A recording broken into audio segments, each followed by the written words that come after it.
Free की रेवड़ियों पर supreme court में लंबी सुनवाई चली और आज चीफ जस्टिस रमन्ना ने अपने कामकाज के आखिरी दिन इस मामले को 3 जजों की बड़ी बेंच के सामने भेजने का आदेश जारी कर दिया।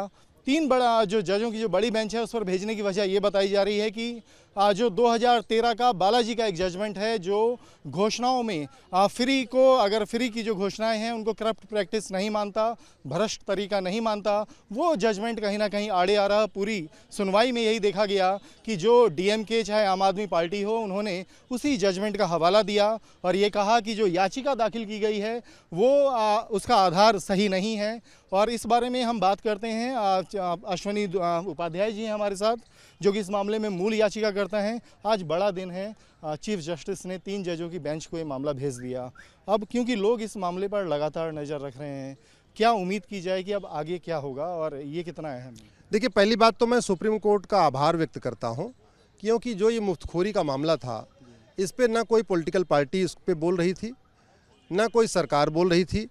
जो पॉलिटिकल पार्टियां मुफ्तखोरी को पसंद नहीं करती उनकी भी मजबूरी थी कि जब एक पॉलिटिकल पार्टी कुछ मुफ्त का वादा करती थी दूसरी पॉलिटिकल पार्टी मजबूर हो जाती थी उसको वादा करने का। अगर कोई एक पॉलिटिकल पार्टी स्कूटी का वादा करेगी तो दूसरी पॉलिटिकल पार्टी भी मजबूर हो जाएगी स्कूटी का वादा करने का। लेकिन इसकी वजह से राज्यों के ऊपर 70 लाख करोड़ का कर्जा हो गया था, केंद्र के ऊपर 80 लाख करोड़ का कर्जा हो गया था, यानी भारत के ऊपर 150 लाख करोड़ का कर्जा हो गया था।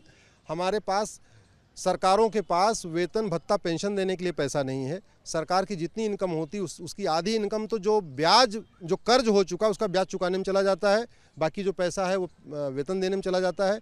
ये सिचुएशन है। ऐसे में जब सुप्रीम कोर्ट ने 2013 का वो जो जजमेंट जो रिव्यू करने का फैसला लिया है वो बहुत ही लैंडमार्क है। वो जजमेंट की वजह से पॉलिटिकल पार्टियों को एक शेड मिला हुआ था जो कह रही थी नहीं हम तो मैनिफेस्टो में लिख रहे हैं, मैनिफेस्टो बनाना हमारा अधिकार है। अब वो जजमेंट ये कह रहा था कि जो बातें पॉलिटिकल पार्टी अपने मैनिफेस्टो में लिख देगी वो करप्ट प्रैक्टिस नहीं होगी, वो ब्राइबरी नहीं होगी।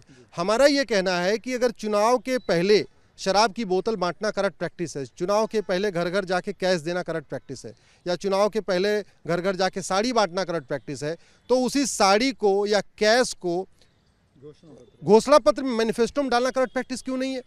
हम आज आपको साड़ी दें या एक मैनिफेस्टो में लिख दें भाई हम आपको 1 महीने के बाद साड़ी देना शुरू कर देंगे। हम आज 2000 रुपये दें या हम मैनिफेस्टो में लिख दें भाई हम हर 3 महीने के बाद या हर महीने 2-2 हज़ार रुपये देते रहेंगे। बात तो एक ही है, इफेक्ट दोनों का वही है। टैक्स का पैसा वैसे ही बर्बाद होगा और वोटर वैसे ही अट्रैक्ट होगा। इसलिए फ्री एंड फेयर इलेक्शन नहीं हो रहा था, देश की इकोनॉमी बर्बाद हो रही थी, कर्जा बढ़ता जा रहा था। हमारी स्थिति ये हो गई है कि आज की डेट में सड़क बनाने का पैसा नहीं है, सड़कें भी वर्ल्ड बैंक से, अमेरिका से या जापान से उधार लेके बनाई जा रही हैं। अब इसमें कहीं ये मानेगी कि एक तकनीकी रुकावट थी। जब एक जजमेंट पहले से ही था और जब डीएमके विरोध में आई या आम आदमी पार्टी विरोध में आई तो उन्होंने उसी जजमेंट के आधार पे कहा कि अगर हम फ्री शिक्षा दे रहे हैं, फ्री पानी दे रहे हैं और घोषणा पत्र से दे रहे हैं तो इसमें आपको क्या आपत्ति हो सकती है, हम जन कल्याण करना चाहते हैं। सीजीआई ने भी यही बात बोली कि जन कल्याण और फ्री रेवड़ियों में फ़र्क होता है। आपने इसमें दलीलें दी, बहुत लंबी सुनवाई चली। अब क्या माने कि जो 3 जजों की बेंच है वहाँ इस जजमेंट के पहले रिव्यू होगा या फिर से एक लंबी आर्गुमेंट सुननी? नहीं, अभी सबसे पहले जजमेंट रिव्यू होगा, क्योंकि वो जजमेंट ही जब तक रिव्यू नहीं होगा और जजमेंट वापस ख़त्म नहीं होगा तब तक आगे का रास्ता बनेगा नहीं। जो पॉलिटिकल पार्टियां मुफ्तखोरी को बढ़ा रही हैं वो लगातार उसी जजमेंट को हवाला दे रही हैं कि भाई इस जजमेंट में तो कहा गया हम मैनिफेस्टो में लिख सकते हैं। बड़ी सीधी सी बात है, भारत में 2000 पॉलिटिकल पार्टियाँ हैं, लेकिन हमारी पीआईएल का विरोध करने कौन आया? डीएमके आई, कांग्रेस आई, आम आदमी पार्टी आई, या वो जगन मोहन रेड्डी वाली पार्टी आई। तो वो इसलिए आई कि इन पॉलिटिकल पार्टियों को जो फंडामेंटल राइट में बातें लिखी हुई हैं, जो फंडामेंटल ड्यूटी इनकी, वो नहीं पूरी कर रही हैं। भाई 5 करोड़ लोग, 5 करोड़ मुकदमे चल रहे हैं भारत में, यानी 5 करोड़ परिवार मुकदमे से टेंशन में है। 5 करोड़ परिवार का मतलब हर परिवार में 6 आदमी यानी 30 करोड़ लोग टेंशन में है।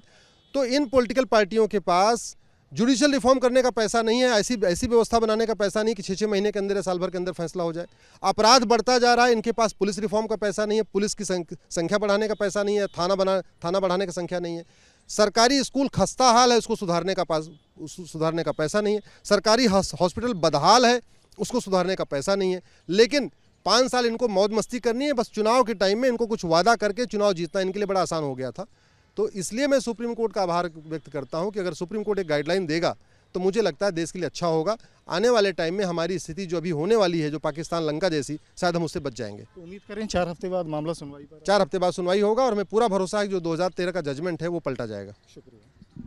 अधिवक्ता अश्वनी उपाध्याय, जिन्होंने एक लंबी लड़ाई लड़ी फ्री रेवड़ियों के खिलाफ सुप्रीम कोर्ट में, और अब उम्मीद की जा रही है कि जब बड़ी बेंच के सामने मामला गया है तो जो जजमेंट 2013 का बालाजी जजमेंट इस मामले में कहीं एक रुकावट बना हुआ था, जिसके आधार पर फ्री रेवड़ियों को सही ठहराने की कोशिश की जा रही थी, उस पर एक निर्णय सामने आए, एक कोई निर्देश सामने आए सुप्रीम कोर्ट का, ऐसी उम्मीद है याचिकाकर्ता